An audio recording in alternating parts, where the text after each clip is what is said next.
another episode of Seed Speaks. My name is Alex Martin. I'm the editor of Seed World magazine, and today I'm absolutely thrilled to be your host. We've really been hammering down on some of the fun misconceptions that you can see within the seed industry and the food industry. And today, I'm really excited to tackle another one. It's the subject of biological seed treatments. Now, biologicals aren't a new technology. But they've had a history of being called snake oil in the past. Today, we're here to dispel some of those myths. To help us learn a little bit more, we have two fantastic panelists joining us today.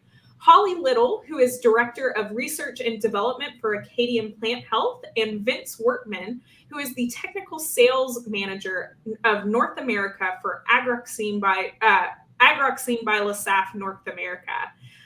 Thanks so much to both of you for joining me today. I know y'all both have a passion for biologicals, but before we dive into some questions, I thought we could start with some introductions. So, Holly, I'll start with you. Would you mind introducing a little bit about yourself and Acadian? Yeah, I would love to. I grew up on a farm in Northern California, but I didn't actually come from a farming family. So when I was relatively young, my dad's job moved us from Southern California to Northern. So what do two city people do? They buy an almond orchard, of course. And coming from sort of that outside perspective and seeing my parents learn to farm and innovate differently has given me a new perspective, not only on the challenges, or a different perspective, I should say, not only on the challenges that growers face, but also on innovation from that outside view. Acadian has seen that farmers are facing more and more difficult times, and that growing a crop and being economically viable and sustainable is as difficult as ever, and they need tools to remain productive in that environment. So to meet those needs, we're a vertically integrated seaweed company providing unique biostimulant solutions based on seaweed extract to improve plant growth, productivity, and stress resistance. Perfect. Thanks so much, Holly. Vince, I'll ask you the same question. We'd love to hear a little bit more about yourself and about Agrauxine North America.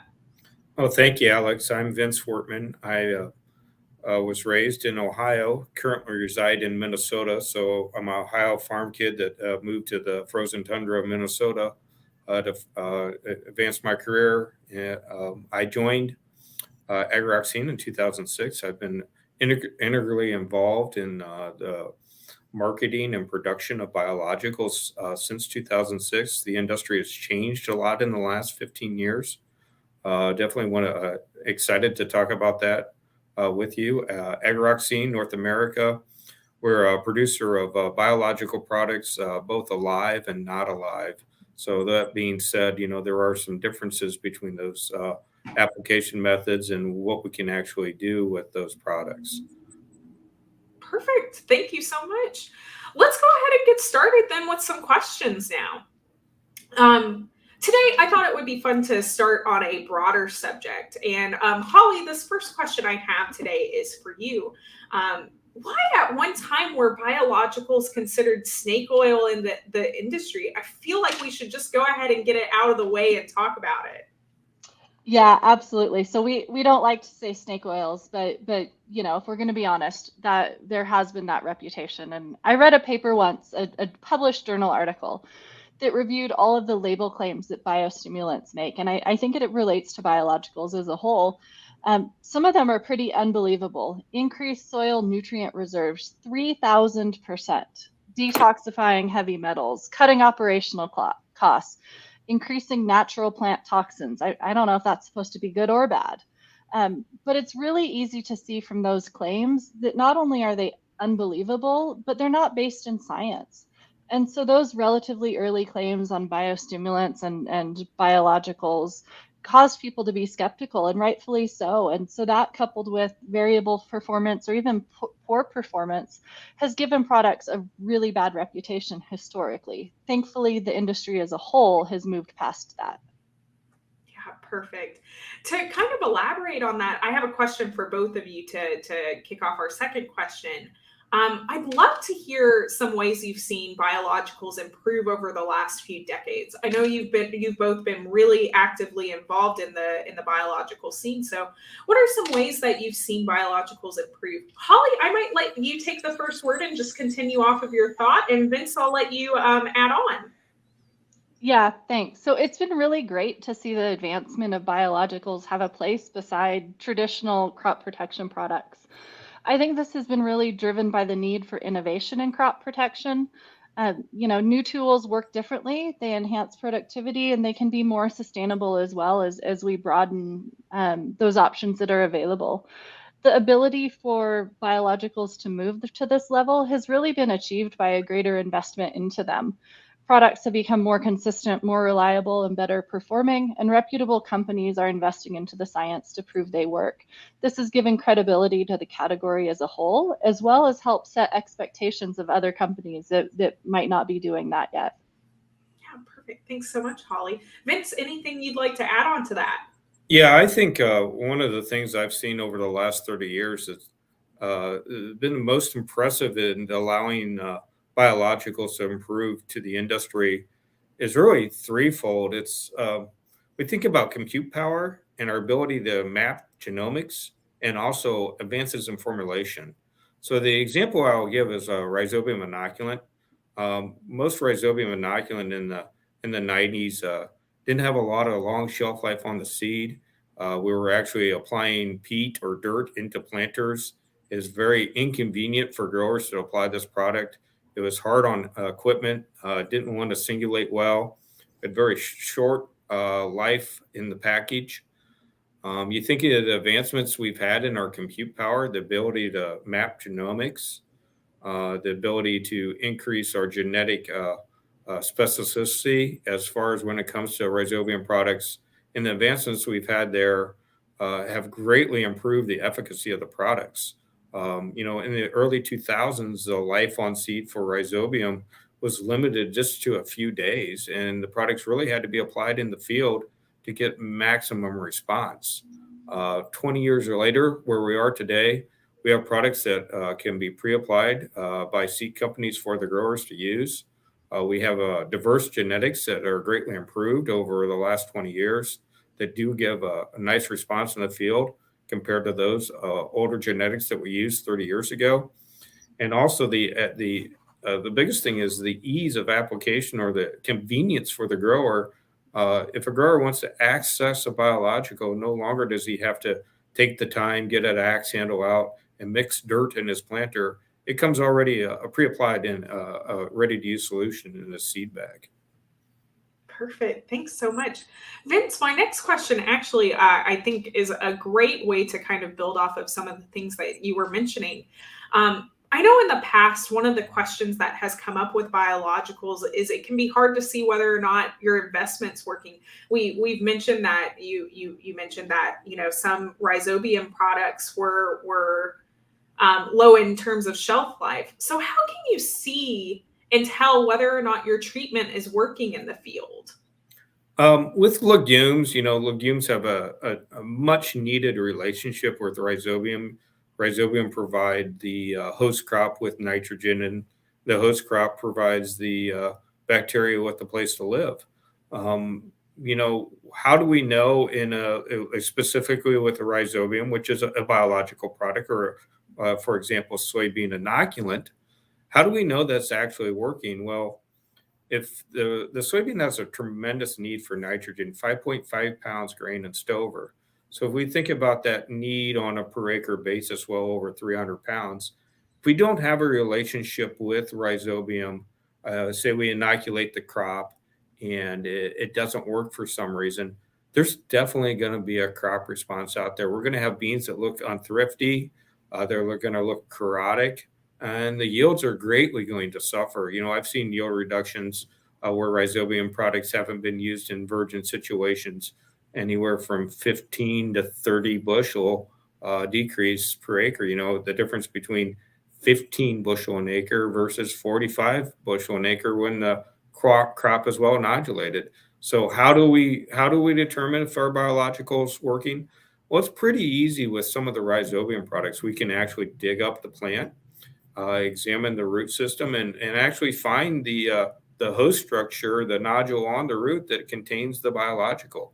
So that's a great way for legumes to know if you actually have the relationship established. The relationship establishes very early in the life cycle of the plant. Is so important to legumes. Basically, 3 days after the radical emerges, there's this dating process that goes on.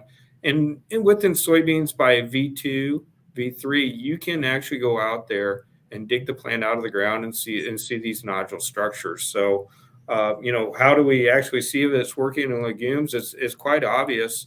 We've got green, healthy plants that are actively growing healthily and have plenty of nitrogen available for their needs.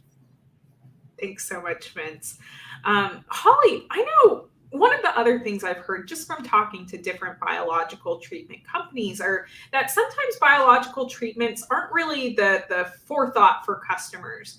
Why do you think that a biological should be used in the field every year? Yeah, so biologicals really need to be considered as a tool in the toolbox. So when we think about the whole category, whether it's a biostimulant or a living biological, they really can do wonderful things.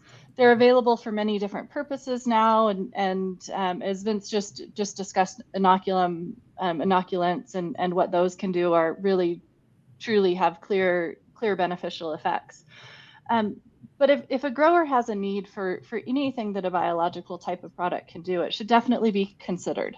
One of the really great things about biologicals is that they work so different from traditional chemistries and can have synergy or at least an additive effect with those traditional chemistries. And while I said they're a tool in the toolbox, we should consider them an entirely different toolbox. It's complementary to the existing toolbox, and they should always be at a minimum considered. And if they fit a need that the grower has, should definitely be used. They can certainly help with resistance management, as well as just other techniques and things to help be productive and sustainable. Yeah, thank you so much. I have another question for both of you. We'll start with Holly again, since she just left off, and then follow up with Vince. But I know you're both based in different areas of the U.S. Both of your companies work in different areas of the U.S. as well. I know Agrauxine also works a little bit more on a global scale too. But are you typically seeing an increase in biological use right now?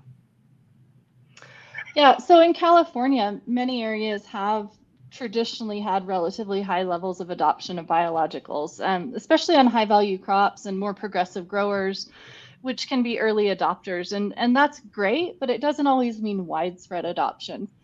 Over the last 15 years since I've been in the industry, I've definitely seen more of an interest in growers who want to understand more about how biologicals and biostimulants work and what the benefits of them are to their program. A lot of times in the past, we would see a grower would use them if an advisor recommends it or puts it into their program. But now we're seeing a lot of growers sort of initiate that conversation, asking about what they can do, how they can benefit them, and how it would work in different crops or different situations. So previously, someone might be seeking that be just accepting that recommendation where they're really seeking out for it now. And we're seeing a lot of expansion beyond high value crops for biologicals and biostimulants as well, where there's a lot of interest looking at sort of broadacre and row crops in addition to more of the high value specialty crops. Awesome. Thank you. Vince, anything you'd like to add? What are you seeing typically in the realm of biological use? And I know you work probably a little bit more in the Midwest. Yeah, I do cover, for our team, support the entire U.S., but there is a inverse relationship, per se, to organic matter and CEC and biological use, product use. As we move out of our prairie soils and move into other parts of the U.S. where they're not as blessed with CEC and organic matter, these growers often are struggling to deal with abiotic stress. They don't have the organic matter, the luxury that organic matter provides, and the CEC for nutrient holding capacity. So the use of biological products greatly increases as we move out of these ice states, much more so. One of the things that we've seen, foundationally with our legume crops, rhizobium is a foundational product. We often think as biologicals as being an add-on or maybe a partner. But when we think about some of the products that we use in biologicals, they're foundational to our agronomic programs. And rhizobium is a perfect example of that. We would never consider growing with a legume without the use of rhizobium. And the other thing that, some of our yeast-based products, they're foundational also in resistance management from a fungicide aspect. There's no known resistance to some of our products out there. It really helps us to lengthen that life that we can use some of these traditional active compounds. Abiotic stress is really a big driver of biological use. There's a lot of compounds out there. That's one of the main claims that we see with biological products is the ability to manage the abiotic stress, whether too dry, too wet, those type of situations. It's often impressive of what these products can do. Awesome. Thank you both so much. I have another question for both of you, and this time we'll start with Vince and end with Holly, if that's okay. What are typically some misconceptions you hear about biological treatments? And how are you seeing the industry take steps to correcting some of those misconceptions? Vince, I'll let you take the floor first.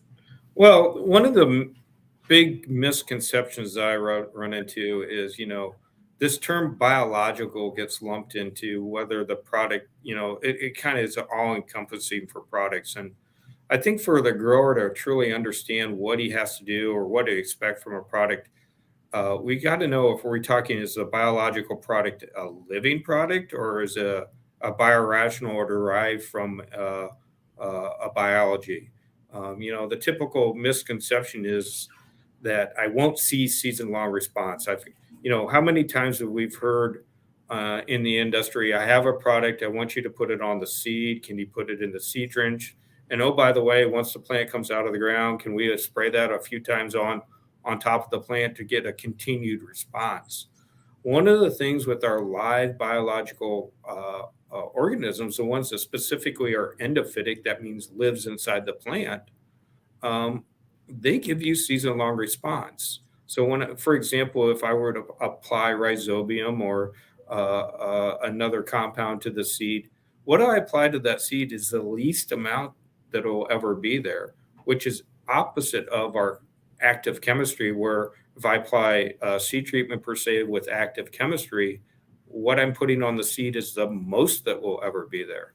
So live biology has the ability to grow and develop with the seed and gives us season-long response that often some of the non-living products just can't do. So there is not saying that the non-living products don't have value, but understanding what the product is and what the mechanism is and how it responds to the plant.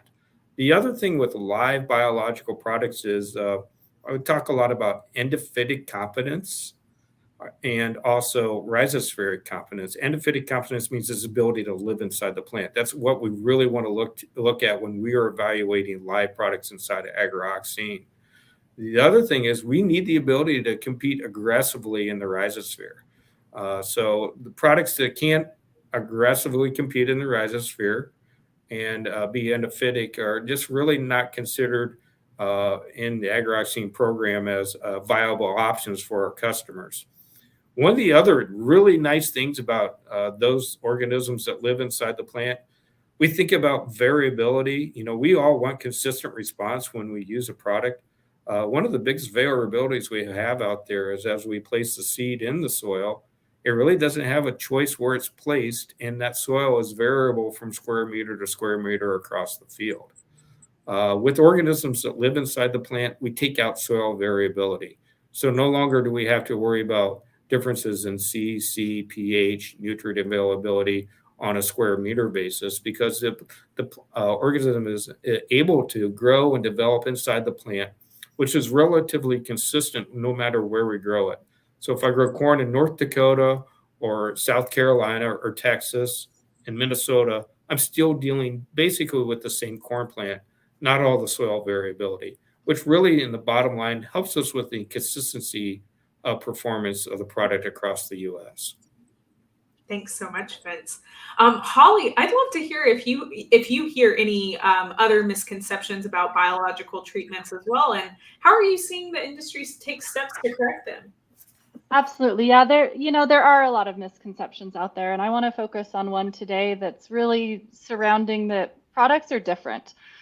So it might go for a microbial, even if it's similar or the same species of microbes in it, how it's formulated, what other things are in there will affect the efficacy of it. And it goes for biostimulants as well, humic acids, amino acids, you name it. But I'll give an example of seaweed extract just because that's near and dear to Acadian's heart. We know that seaweed extracts are not the same as one another. So they can have different raw materials, use different extraction technology, and therefore have different bioactives in them. And so that means that the effect of one won't be the same as another. So at Acadian, what we've done is focused on understanding our products and training our farmers and distributors about them so they can ask the questions about the products to understand what the benefits are, product by product, how they work, and how to best use them based on what that product actually is, rather than a whole class of seaweed extracts, for example, that might be quite different amongst the different products. Perfect. Thank you so much. And I'm looking at the time, and I know we're running a little bit short on time today. So I've got about 2 more questions for both of you. Vince, I know one unique thing about biologicals is a lot of products can be geared towards specific crops. What are some different ways you've been able to focus on specific crops in the U.S.?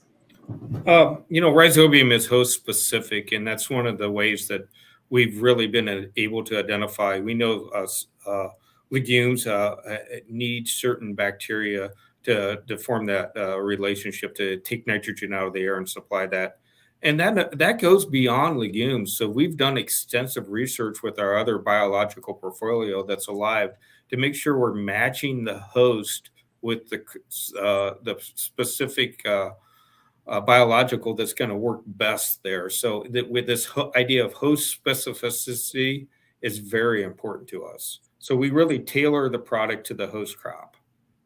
Perfect. Thank you so much. And very last question of the day, it's for both of you. Holly, I'll let you take a stab at this one, but what's something you're hoping to see in the future of biologicals as the industry continues to innovate around the product?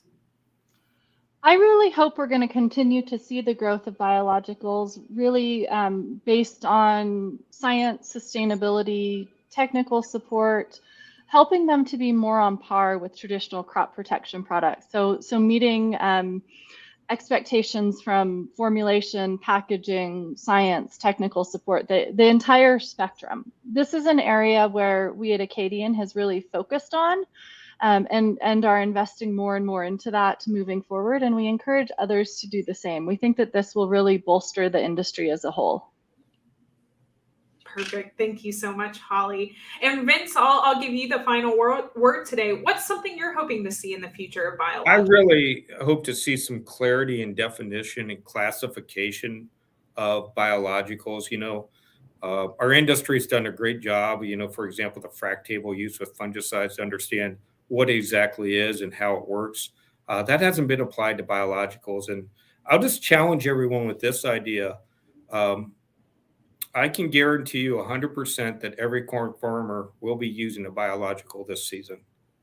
And you may ask, Alex, you may ask me, well, how can you make that statement? And I can answer it very easily.